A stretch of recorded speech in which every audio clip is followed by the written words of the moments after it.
Feliz sábado, sejam todos bem-vindos a mais este culto para abençoar a sua vida espiritual. O nosso desejo é que o Espírito Santo possa estar com cada um de vocês durante este culto, que possamos receber as ricas bênçãos dos céus e que as bênçãos do Senhor estejam sobre a sua vida e a vida da sua família neste sábado. Para nossa reflexão e oração, eu gostaria de meditar com vocês a palavra do Senhor em Salmos capítulo 34, versículo 7.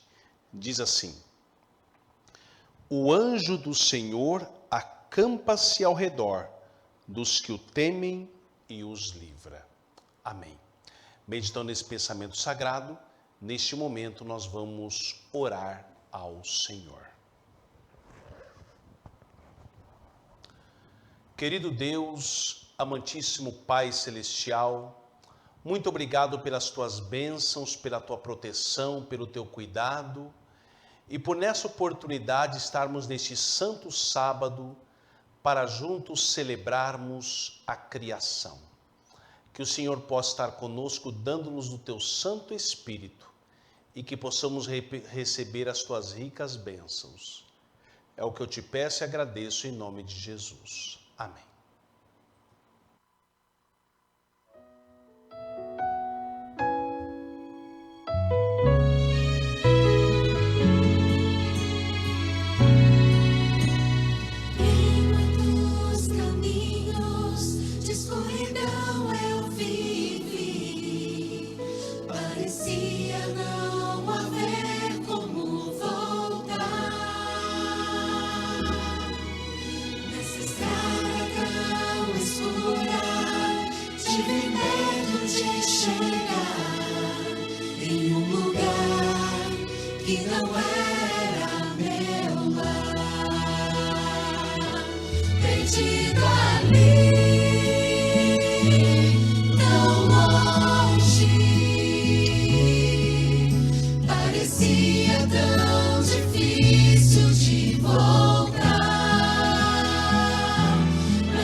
Linda melodia que você acabou de ouvir com o grupo Musipaz, Perdido Ali, letra e composição de Rogério Araújo.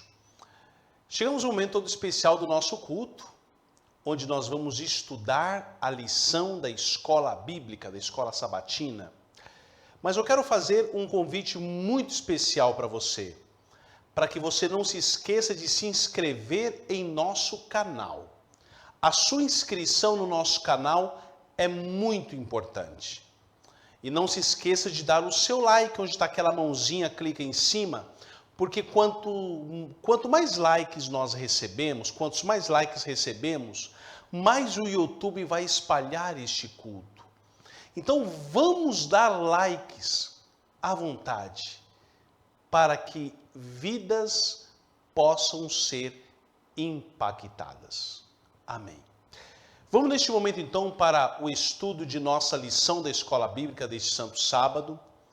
Nós estamos estudando uma série de lições muito profundas, muito importantes da palavra de Deus.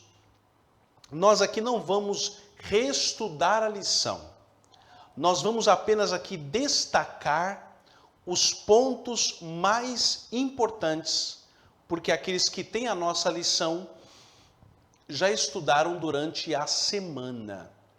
E você que não tem acesso à nossa lição, você pode adquirir o nosso material impresso ou digital. Então nós temos esse material digital gratuito.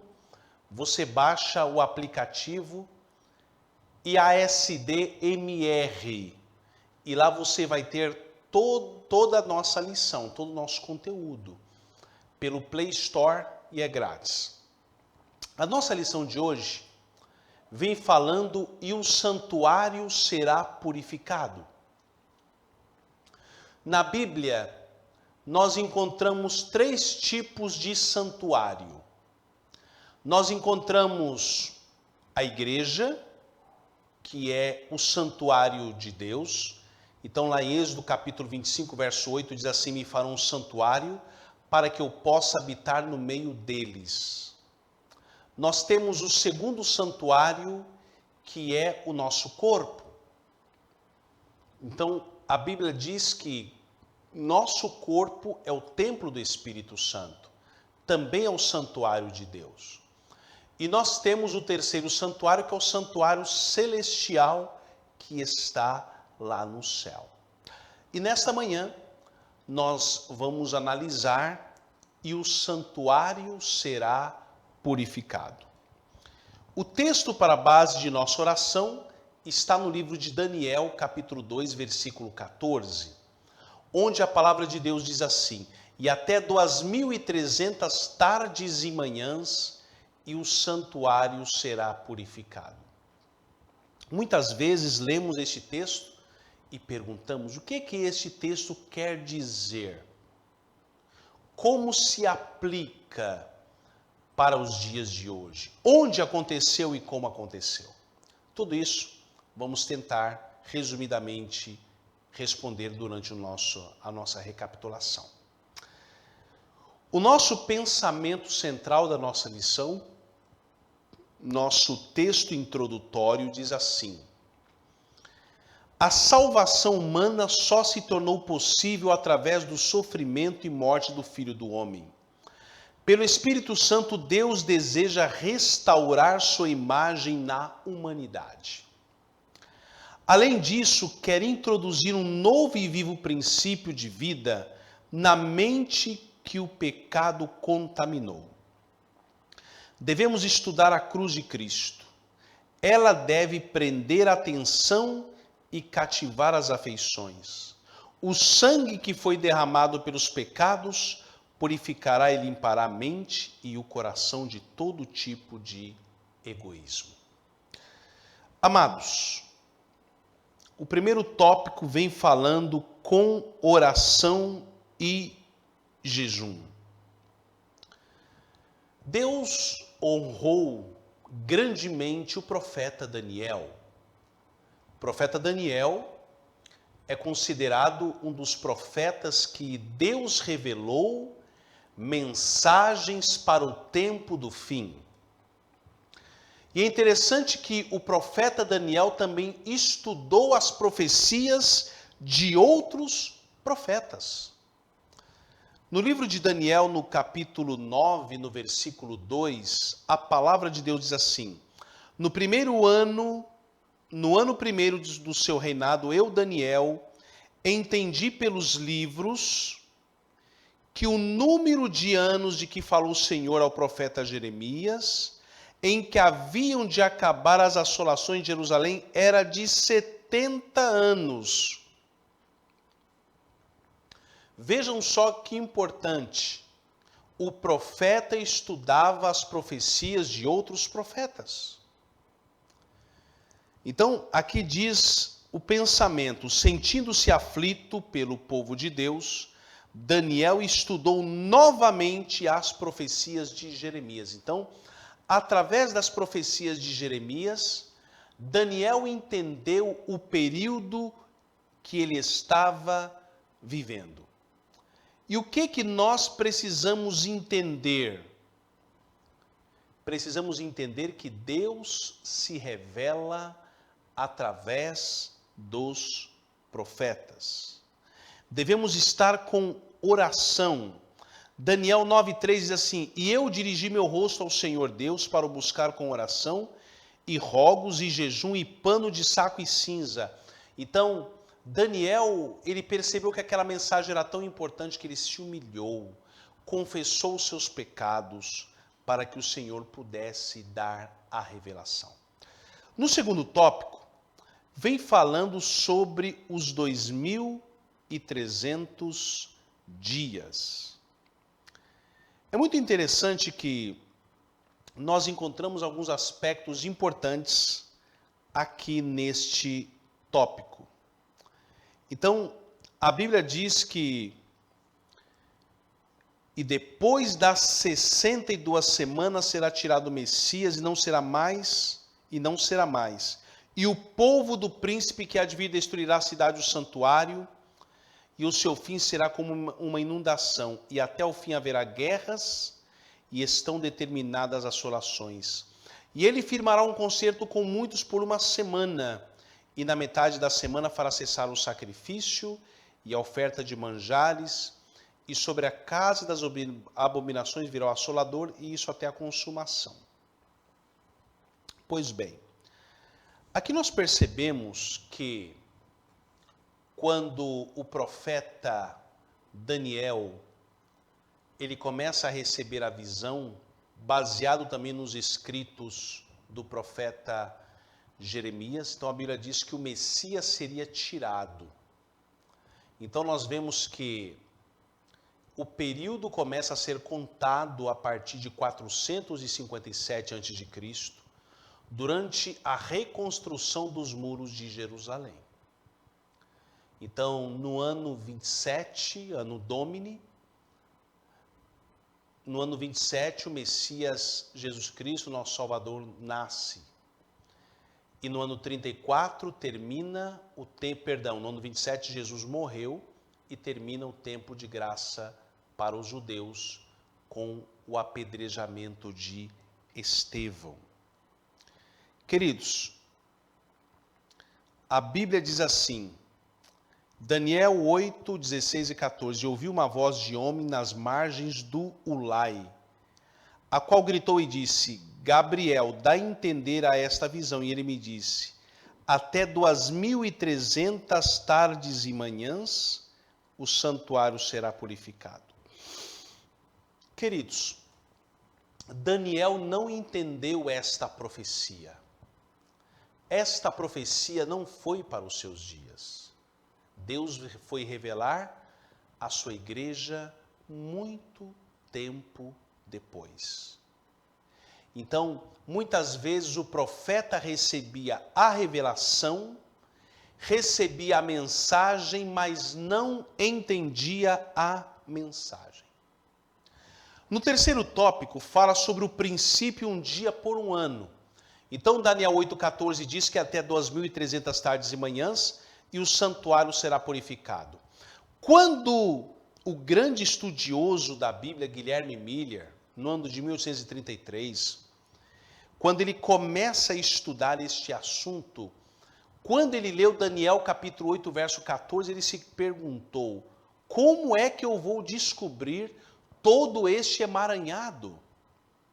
E aí ele encontrou o ponto de partida para entender a profecia de Daniel 8,14 das 2300 tardes e manhãs. Ezequiel capítulo 4, verso 6. E quando cumprires estes, tornar-te-ás a deitar sobre o teu lado direito e levarás a maldade da casa de Judá 40 dias. Um dia te dei para cada ano. Então, na profecia, um dia representa um ano. Isso não quer dizer que qualquer versículo da Bíblia que falar o termo dia está se referindo a anos. Existem textos específicos e proféticos, como Daniel 8,14, aonde se encaixa esta interpretação. Números 14, 33 e 34. E vossos filhos pastorearão neste deserto 40 anos, e levarão sobre si as vossas iniquidades, até que o vosso cadáver se consuma neste deserto. Segundo o número dos dias em que espiastes esta terra, 40 dias, cada dia representa um ano. Levarei sobre vós as vossas iniquidades 40 anos, e conhecereis o meu afastamento. Então, dentro da profecia, um dia representa um ano. Então, quando a profecia dizia até 2300 tardes e manhãs, e o santuário será purificado, então um dia representa um ano. Queridos, então as profecias das 70 semanas também fazem parte desta profecia das 2300 tardes e manhãs. Este é um aspecto muito importante nós entendermos. Talvez uma explicação rápida nós não entendamos, mas você pode solicitar um material que nós podemos enviar com uma explicação mais minuciosa sobre as 2300 tardes e manhãs. Mas resumidamente, Daniel 9, a partir do verso 24, diz assim: 70 semanas estão determinadas sobre o teu povo e sobre a tua santa cidade, para extinguir a transgressão e dar fim aos pecados, e expiar a iniquidade, e trazer a justiça eterna, e selar a visão e a profecia, e ungir o santo dos santos. Sabe e entende, desde a saída da ordem para restaurar e para edificar Jerusalém, até o Messias, o príncipe, 7 semanas e 62 semanas, as ruas e as tranqueiras se reedificarão, mas em tempos angustiosos. Então, Jerusalém foi reedificado por dias angustiosos. Então, as 70 semanas proféticas, elas iniciam profeticamente durante a reconstrução dos muros de Jerusalém, no ano 457. Depois das 62 semanas será tirado o Messias, e não será mais, e o povo do príncipe que há de vir destruirá a cidade e o santuário. E na metade da semana fará cessar o sacrifício e a oferta de manjares, quando Jesus morre na cruz. E o que está determinado será derramado sobre o assolador. É uma profecia muito profunda, muito bonita, e que traz uma grande luz ao povo que vive no tempo do fim. O quarto tópico vem falando sobre a explicação dos termos. Como se cumpriram as expressões dar fim aos pecados. Queridos, é interessante que a Bíblia diz que e ele firmará um concerto com muitos por uma semana, são 7 anos. Ao longo de 7 anos após o Salvador ter iniciado seu ministério, o evangelho deveria ser pregado especialmente aos judeus. Nesse caso, 3 anos e meio pelo próprio Cristo e os 3 anos e meio restantes pelos apóstolos. Na metade da semana fará cessar o sacrifício. Na primavera do ano 31, Cristo, verdadeiro sacrifício, ofereceu a si mesmo no Calvário. Então, Jesus morre no ano 31. a seguir, o véu do templo se rasgou em dois, revelando que a santidade, o significado dos rituais de sacrifício havia desaparecido. E essa reconciliação ocorre quando Cristo morre na cruz do Calvário por nossos pecados e nossas transgressões. O último tópico vem falando que Jesus, ele nos garantiu a justiça eterna. Naum capítulo 1, verso 9. Que pensais vós contra o Senhor? Ele mesmo vos consumirá de todo, não se levantará por duas vezes a angústia. Então aqui diz que o mal não se levantará por duas vezes. Queridos, hoje Jesus está no santuário. Hoje Jesus está no segundo compartimento do santuário celestial, realizando uma obra chamada juízo investigativo, onde o anjo relator, os anjos de Deus estão relatando tudo o que fazemos. E quando o nosso nome passar em análise no santuário, o nosso presente vai determinar se nós estamos salvos ou estamos perdidos. Queira o Senhor nos dar o poder do Espírito Santo que tanto precisamos, para que nós possamos compreender o plano de Deus. Amém. Queridos, chegamos ao momento todo especial do nosso culto, que é o momento da gratidão, onde nós podemos agradecer a Deus por todas as bênçãos que Ele nos tem concedido.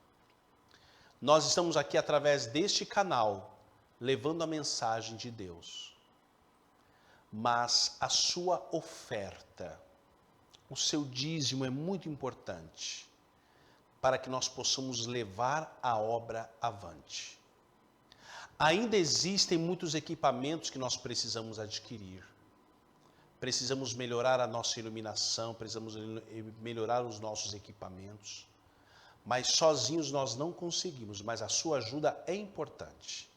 Neste momento nós vamos ouvir um hino de louvor a Deus. Qual é a música, produção? Vamos ouvir a música Entrega Total, com o Ministério de Louvor, e vai aparecer o nosso Pix, onde você pode fazer a contribuição da sua oferta. Enquanto você faz a sua contribuição, vamos ouvir então o Ministério de Louvor.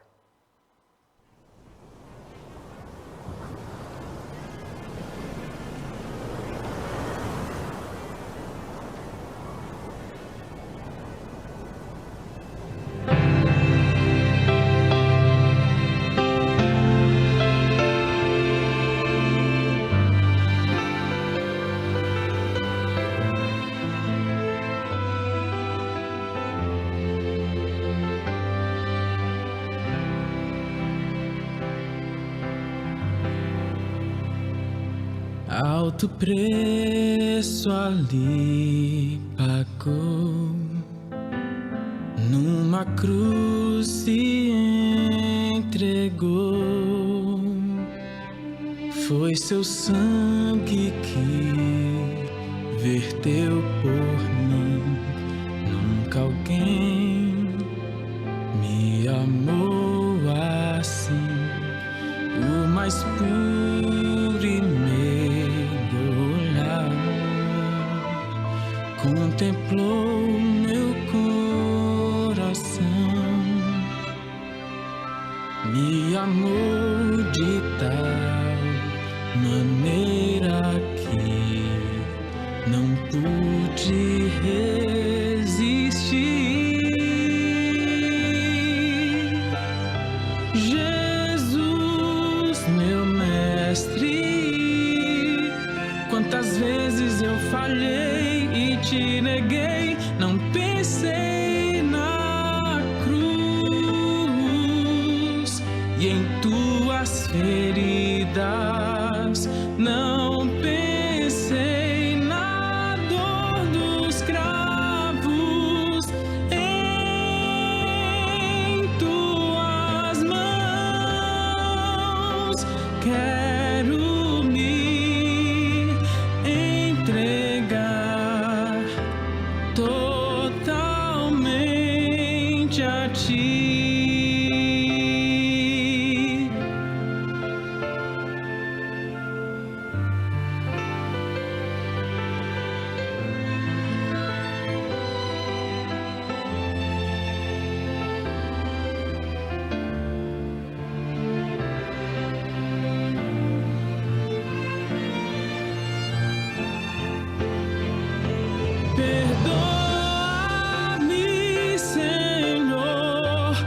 por ser tão fraco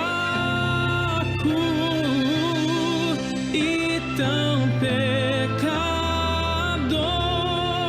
e ajuda-me a te servir como um servo fiel. Jesus, meu mestre, quantas vezes eu falhei e te neguei, não pensei na cruz e em tuas feridas, não pensei na dor dos cravos, em tuas mãos quero me entregar totalmente a ti, pois tu és digno. Quero me entregar totalmente a ti, totalmente a ti.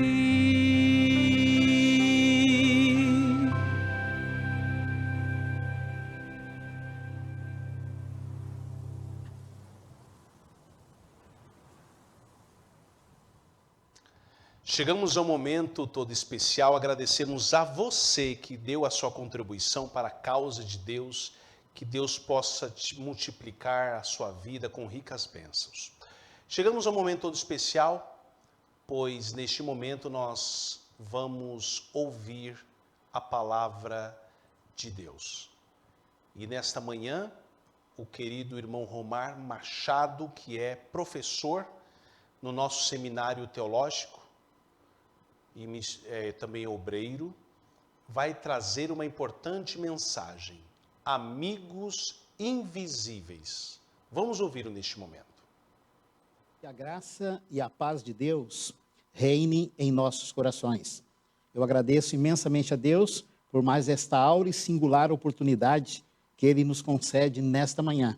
Como disse o irmão Haroldo, não podemos estar mais próximo pessoalmente, mas temos esse precioso veículo de comunicação, onde podemos estar bem pertinhos uns dos outros.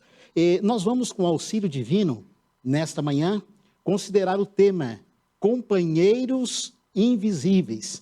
Nós vamos falar de um exército que está em constante atividade por mais de 6.000 anos. Vamos falar sobre os nossos amigos invisíveis, irmão Haroldo. Quem são eles?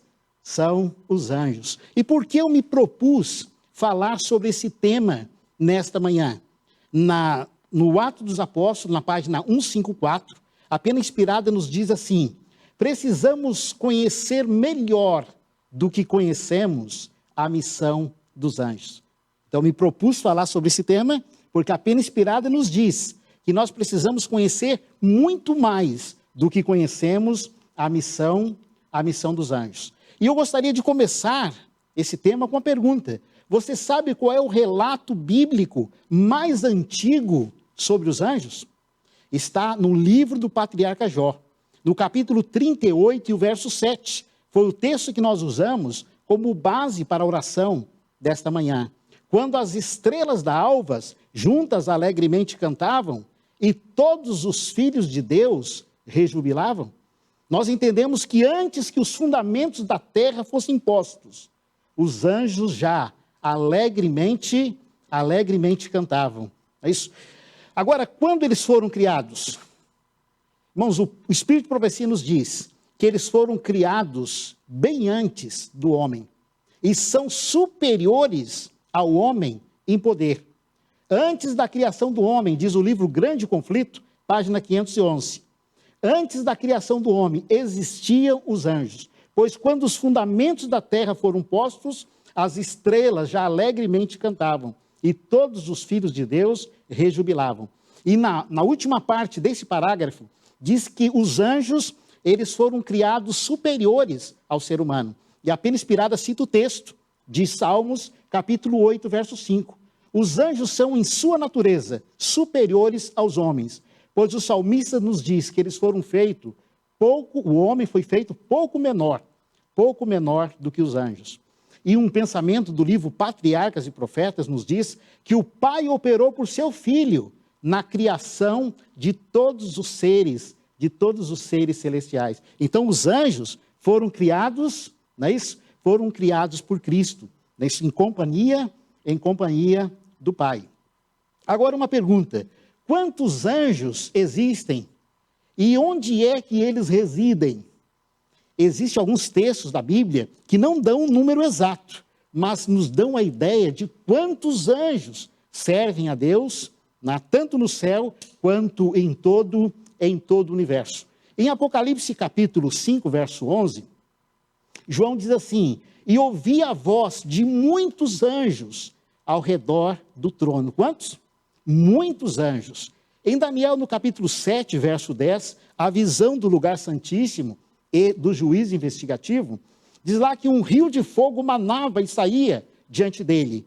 Milhares de milhares o serviam, e miríades de miríades assistiam diante dele. Miríades de miríades. É um número muito expressivo de anjos. E aos Hebreus, o apóstolo Paulo nos diz assim, no capítulo 12, e o versículo 22, mas tendes chegado ao monte Sião, e à cidade do Deus vivo, a Jerusalém celestial, e a miríades de anjos. Então, onde eles residem?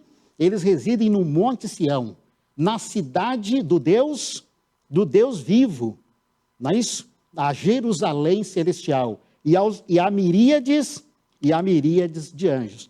Agora, uma outra pergunta interessante. O que a Bíblia nos diz quanto ao poder e função que eles exercem? Em Salmos capítulo 103, versículo 20 e 21, diz que eles são poderosos em força e eles vivem para cumprir as ordens de Deus. Eles vivem em função de obedecer a palavra de Deus. Eles são ministros de Deus que executam a sua vontade. Agora, interessante, eu gostaria de narrar 2 episódios onde revelam o poder dessas criaturas de Deus. Você deve lembrar quando Senaqueribe, aquele altivo rei assírio, injuriou a Deus e dele blasfemou. Deus pediu que um anjo, apenas um anjo, saísse do seu exército e viesse até o arraial sírio. Está em 2 Reis 19:35.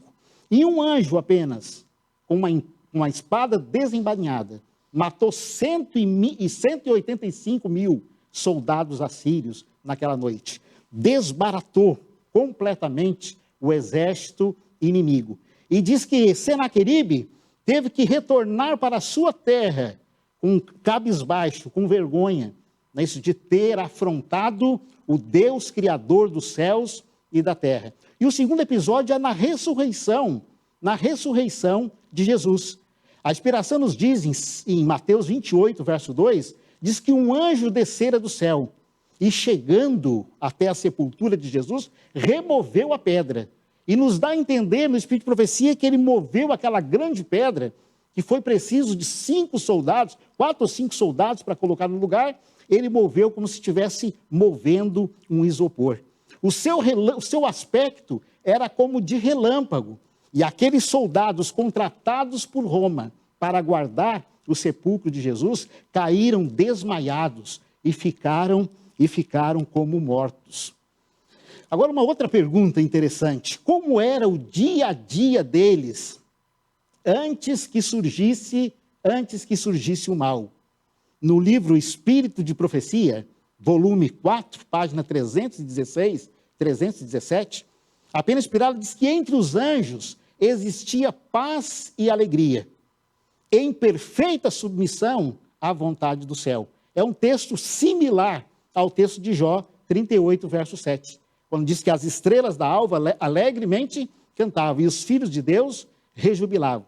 Aqui diz que o amor a Deus era supremo e também imparcial, o amor de uns pelos outros.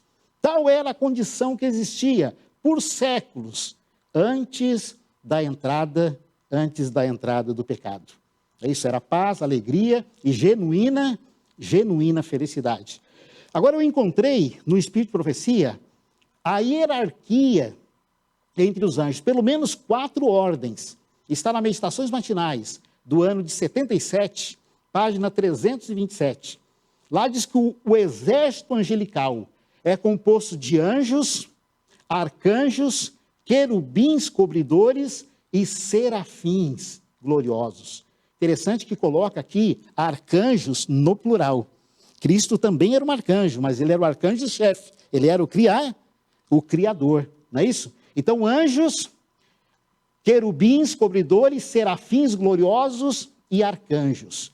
E no texto da Meditações Matinais 56, diz que anjos e arcanjos se maravilhavam em face desse grande plano da redenção. Eles admiram e amam o Pai e o Filho ao contemplarem a misericórdia e o amor de Deus. Eles admiram o amor de Deus, né? Especialmente retratado no maravilhoso plano da redenção. Agora vocês sabem qual foi a primeira missão dos anjos? O primeiro trabalho missionário realizado por eles? Sim, foi com Lúcifer e com os seus simpatizantes. A inspiração nos diz, no Patriarcas e Profetas, que os anjos fiéis instavam com ele e com os que com ele simpatizavam, para que se submetessem a Deus. Apresentavam-lhes o resultado inevitável, caso eles recusassem a isso. E também advertiram a todos a que fechasse os ouvidos ao raciocínio enganador de Lúcifer. Então eles fizeram um trabalho com o próprio Lúcifer e também com os anjos que eram simpatizantes dele. O desejo desses anjos bons era impedir que uma rebelião se instalasse no céu. Agora vocês sabem como Lúcifer os tratou? A inspiração diz que, rejeitando com desdém os argumentos e rogos dos anjos fiéis, acusou-os de serem escravos e iludidos. Olha o título que Lúcifer deu para esses anjos que estavam empenhados nesta grande obra missionária, de recuperá-lo, como também aqueles que estavam simpatizando com ele. Quando Lúcifer usou essa expressão, diz que os anjos bons choraram ao ouvir essa expressão de exultante arrogância. E a inspiração nos diz, no História da Redenção, que os anjos lamentaram com a sorte daqueles que tinham sido seus companheiros de felicidade e alegria. Então, quando a terça parte dos anjos caíram com Satanás, a sua perda foi sentida no céu, ficou uma lacuna no céu. Os anjos sentiram falta daqueles que tinham sido seus companheiros de jornada, seus companheiros de trabalho. Agora, a segunda missão dos anjos, sabe qual foi? Visitar o Éden e fazer um trabalho especial com Adão e Eva, para que eles tivessem um cuidado todo especial, porque Satanás poderia se aproximar, aparecer em qualquer momento. E a inspiração nos diz que foi no concílio celestial que ficou decidido que os anjos deveriam visitar o Éden e advertir Adão de que ele estava em perigo pela presença de um adversário. Então, 2 anjos se apressaram a visitar nossos primeiros pais. Ouviram, responderam todas as indagações de Adão e Eva, contaram a triste história da rebelião e da queda de Satanás, e então falaram claramente, informaram claramente que a árvore do conhecimento fora colocada no jardim para ser um penhor de sua obediência e amor a Deus. Falaram mais ainda, contaram para Adão e Eva que Satanás propusera fazer mal a eles e que era necessário eles estarem alerta, porque podiam a qualquer momento entrar em contato com esse inimigo caído. Mas também afirmaram a Adão e Eva que Satanás não podia causar nenhum dano enquanto eles continuassem fiéis aos mandamentos de Deus. E se fosse necessário, disseram esses dois anjos, o céu ficaria vazio. Deus enviaria todos os anjos para auxiliar Adão e Eva a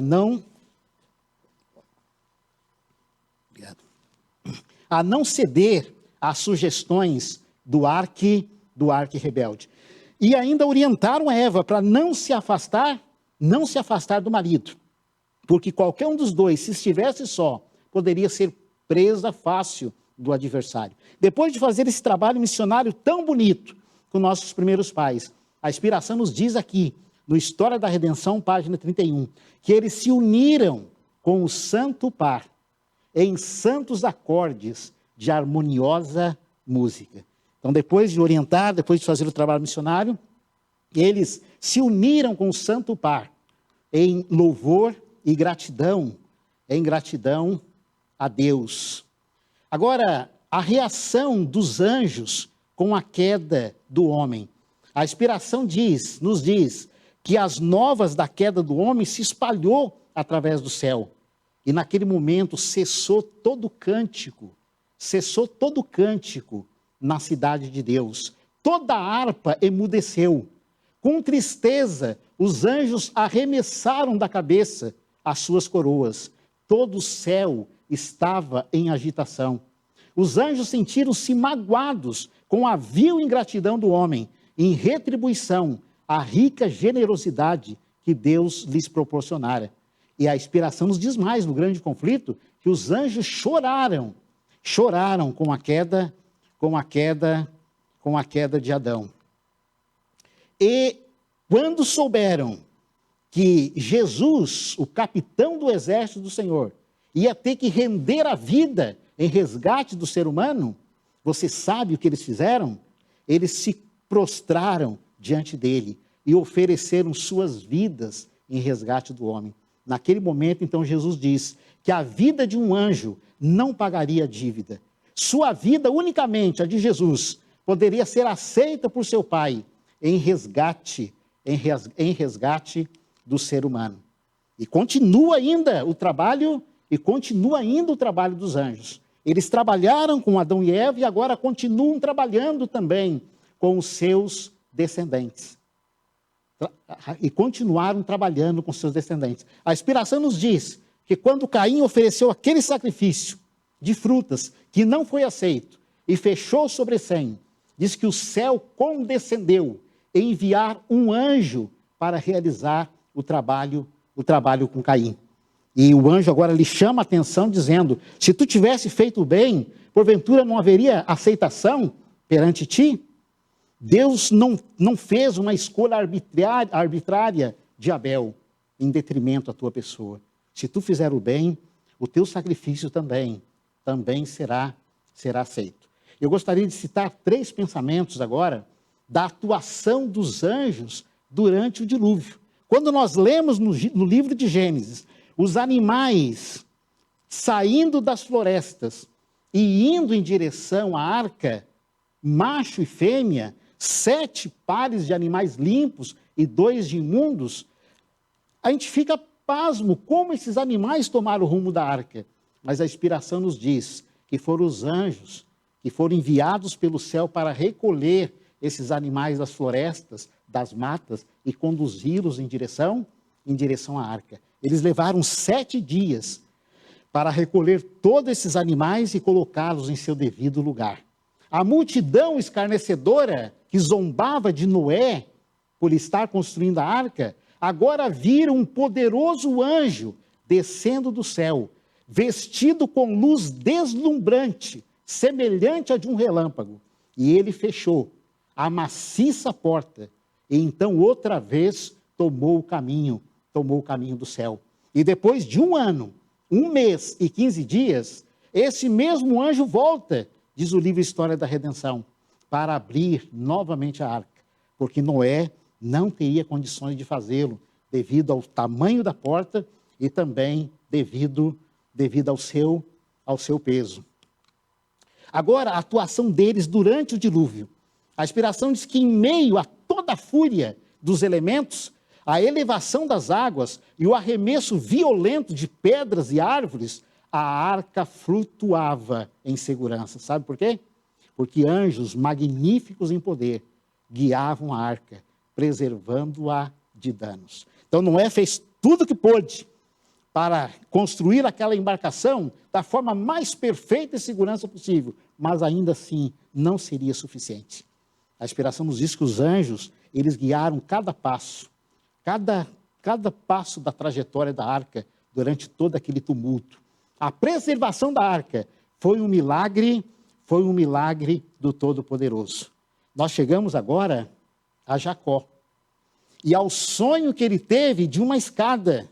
A base da escada ficava onde? A base da escada ficava ao chão e o topo dela alcançava os céus. E naquele sonho Jacó viu os anjos subirem e descerem por aquela escada. E a inspiração diz que foi por meio de Cristo que a comunicação ficou aberta entre Deus e o homem. Anjos magníficos, diz que anjos passam de lá para cá, para a terra, com a mensagem de amor ao homem caído e para servir aos que serão herdeiros da salvação. É somente através de Cristo que os mensageiros celestes podem servir ao homem. Então, quando Cristo se tornou o meu fiador, o teu fiador, essa escada foi posta. E a partir daí a comunicação do céu, da terra com o céu, se tornou diária e constante. Os anjos vêm e vão nos auxiliando nesse processo maravilhoso da salvação. E o pensamento diz que quando os anjos passam pela escada, Deus é representado como olhando com favor para os filhos dos homens, através dos méritos de Jesus Cristo. Um pouco mais à frente, nós vemos a proteção dos anjos, E eu gostaria de fazer uma pergunta a você nesse momento. Será que a promessa de Salmos 34, verso 7, o anjo do Senhor acampa ao redor dos que o temem e os livra, será que ela se cumpre mesmo na vida de todos os servos de Deus ao longo desses 6.000 anos? Responda para mim, será que se cumpriu na vida de Daniel? Quando lemos o 6º capítulo, uma resposta que ele dá lá da jaula dos leões para o rei Dario, ele diz sim, o seu anjo, Deus enviou o seu anjo, fechou a boca dos leões para que eles não me fizessem mal. Será que se cumpriu na vida do apóstolo Pedro? Quando Pedro estava preso, Herodes já havia matado Tiago, e agora prendeu Pedro para no dia seguinte também matá-lo. E naquela noite a igreja estava em vigília, orando, e o céu enviou um anjo até a prisão onde Pedro estava. Diz que a luz que circunda o anjo enche a cela, mas não desperta o apóstolo. Só quando ele sente o toque da mão do anjo é que ele ouve a voz dizendo, levanta depressa. Diz que algemas caem de suas mãos. E à medida que o anjo coloca a capa sobre Pedro, e Pedro segue, as portas vão se abrindo diante deles, e automaticamente fechando depois. Era mais do que um anjo estava libertando, mas os demais estavam abrindo o caminho para ele passar. E ele só percebeu que era de fato real, quando ele estava lá na rua e ele conheceu o ambiente. Pedro ainda pôde chegar na vigília que a igreja estava fazendo e pôde ainda assistir parte daquela vigília. Irmãos, o trabalho dos anjos é assessorar aqueles que almejam a salvação. É isso? Foi um anjo que pediu para Filipe ir naquele caminho e encontrar o eunuco de Candace.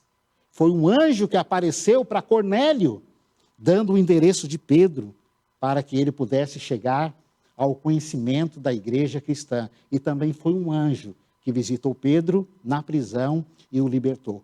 Tudo mostra a intimidade da ligação entre o céu e a terra. E eu gostaria de fazer uma pergunta a você. Você já ouviu falar neste nome?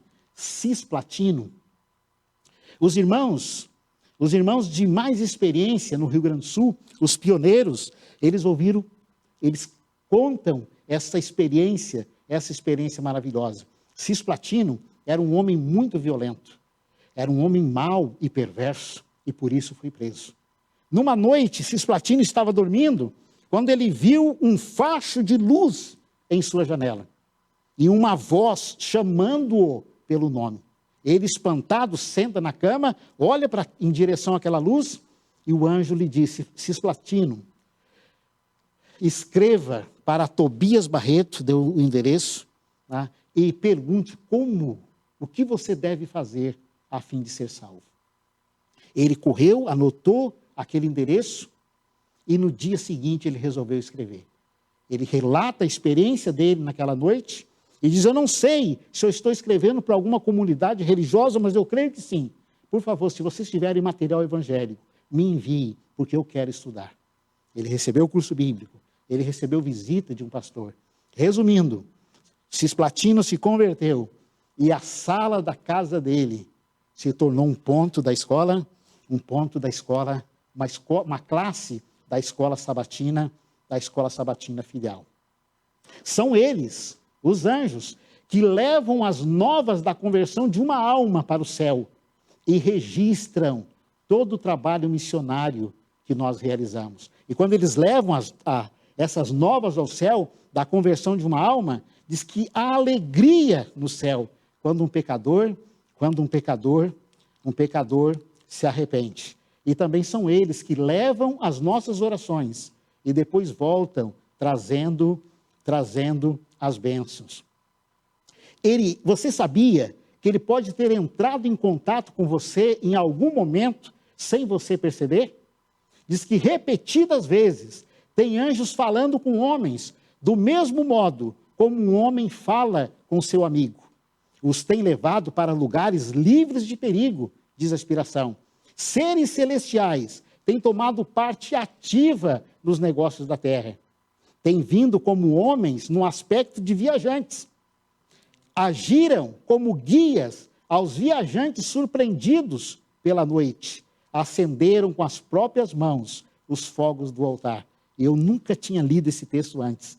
Então a gente imagina que o fogo viesse lá das nuvens, mas a ordem vem de lá do céu. Mas o fogo no altar foi ateado e é ateado pelos anjos. Agora, interessante esse pensamento. Agiram como guias aos viajantes, surpreendidos pela noite. Há 27 anos atrás, 2 comportores entraram em contato comigo, pedindo que eu visitasse uma família interessada adventista. Era numa cidade próxima, e eles resolveram me guiar pela zona rural, para cortar caminho. E eu saímos 4 horas da tarde de casa, chegamos lá, eles nos deixaram ali, foram fazer cobrança e entregas de livros.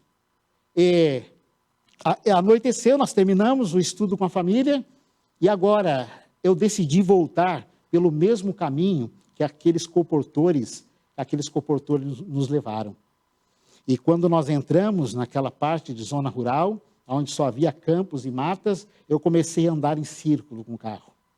Eu fiquei das 7 da noite, das 7 às 9 da noite, eu, a esposa e as crianças, sempre andando em círculo. Sempre percebi que estava chegando no mesmo lugar. Faltou combustível do carro.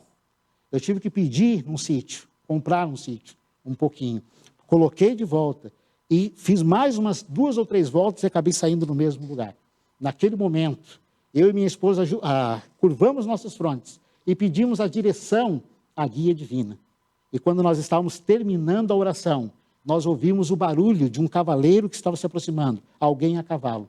Ele nos cumprimentou e perguntou se nós estávamos precisando de alguma coisa. Nós falamos a nossa situação e ele simplesmente olhou para mim e disse: é simples, você vai nessa direção até tal lugar, dobra à esquerda, à direita e à esquerda de novo. Você vai sair nessa avenida que você precisa. Irmãos, nós já tínhamos perguntado mais de 10 vezes, informações semelhantes tinham sido dadas. E sempre a gente andava em círculo.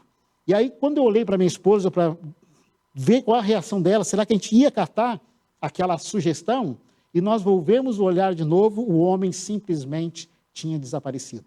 Mas o que mais nos intrigou é que não tinha nenhuma subida e descida. Era uma estrada rural reta, plana, e só no olhar para ela e volver o olhar, ele tinha desaparecido. E eu falei, Nádia, tu viu o homem, o cavaleiro vindo? Ela falou, vi.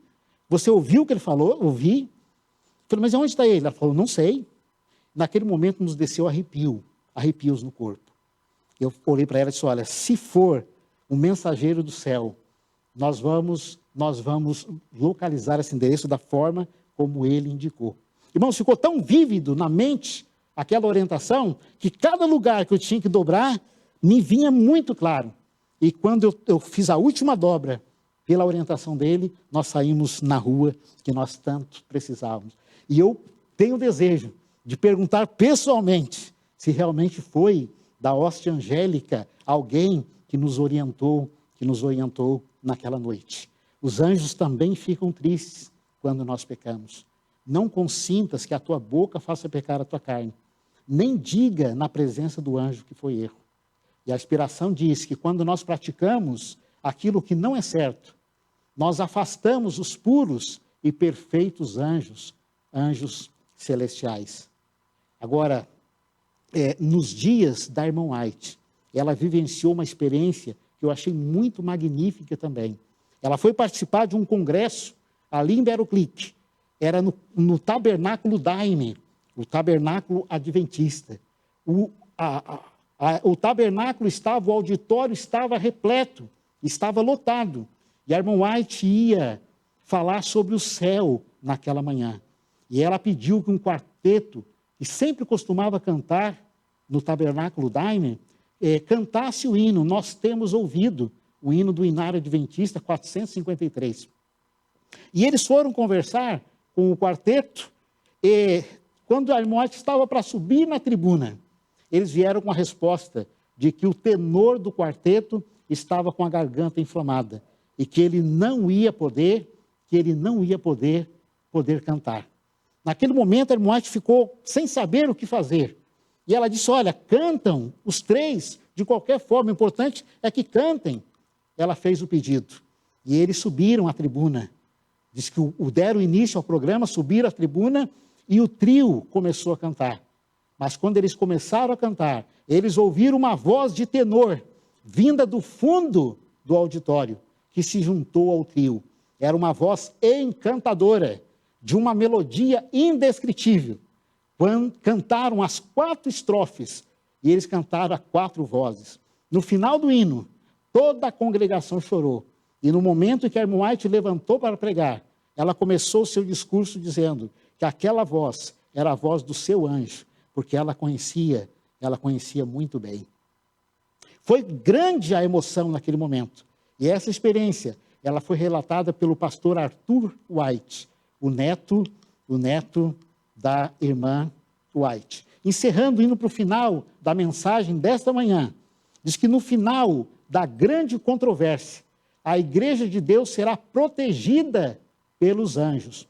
Quando for promulgado o decreto de morte, os ímpios vão querer se antecipar para nos tirar a vida. Mas ninguém pode passar através dos poderosos guardas estacionados em redor de toda a alma fiel.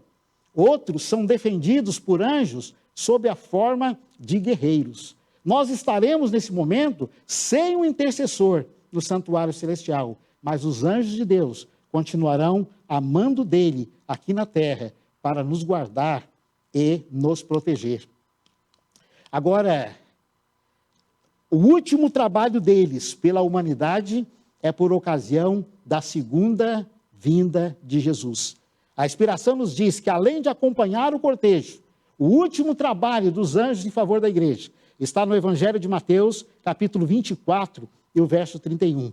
E ele enviará os seus anjos, a última missão deles aqui na terra. E ele enviará os seus anjos com grande clangor de trombeta, os quais ajuntarão os escolhidos desde os 4 cantos, de uma a outra extremidade do céu. Então, além de acompanhar o cortejo tocando suas harpas, eles terão um papel importante Serão eles que recolherão os salvos e levarão para encontrar o Senhor nos ares. Agora você sabe qual será um dos maiores privilégios que nós teremos na eternidade? Anote aí, está no livro Educação, na página 304, 305. Diz que todo remido compreenderá a atuação dos anjos em sua própria vida. Que maravilha, diz a inspiração, será entreter conversa com um anjo que foi o seu guardador desde os primeiros momentos, que lhe vigiou os passos e cobriu a cabeça no dia de perigo. Então nós vamos ficar sabendo dele, quantas vezes ele nos guardou que nós mesmos não havíamos percebido o perigo. Que nos protegeu, esteve conosco no vale da sombra da morte, que assinalou o nosso lugar de descanso. Então nós entendemos que na quinta-feira, um anjo tem acompanhado o esquife desde o hospital da irmã Alexandrina até o cemitério. E anotou ali o quê? O seu lugar de descanso. E a inspiração diz que ele será o primeiro a nos saudar. Então o primeiro a saudar a irmã Alexandrina será o seu anjo. E será o primeiro a nos saudar na manhã da ressurreição. E dele nós vamos aprender a história da interposição divina na vida individual. Hoje a gente ouviu várias experiências de anjos aqui, mas nós teremos centenas e milhares quando nós chegarmos no céu e tivermos o privilégio, de nos associarmos a eles. E da cooperação celeste em toda obra em favor da humanidade. Eu gostaria de terminar essa mensagem com uma pergunta. Você gostaria de ter esse privilégio? Você gostaria de conhecer o seu anjo da guarda? Você gostaria de conversar com ele e ouvir dele a interposição dos anjos em nossa vida? Se você gostaria, eu também. O meu sonho é esse, que possamos cooperar com eles no processo da salvação agora. E naquele dia, então, na eternidade teremos, não só esse, como outros privilégios também. É o nosso desejo e a nossa oração. Amém. Se de alguma... Agradecemos ao nosso querido irmão Romar pela bela mensagem, por Deus haver usado como seu instrumento. Também já aproveitamos para agradecer a você pela sua audiência, por haver estado conosco. E neste momento nós estaremos orando e assim nos despedindo de você através da oração, para que o Senhor possa abençoá-lo, para que o Senhor possa confortá-lo e estar com você em todos os momentos. Vamos orar.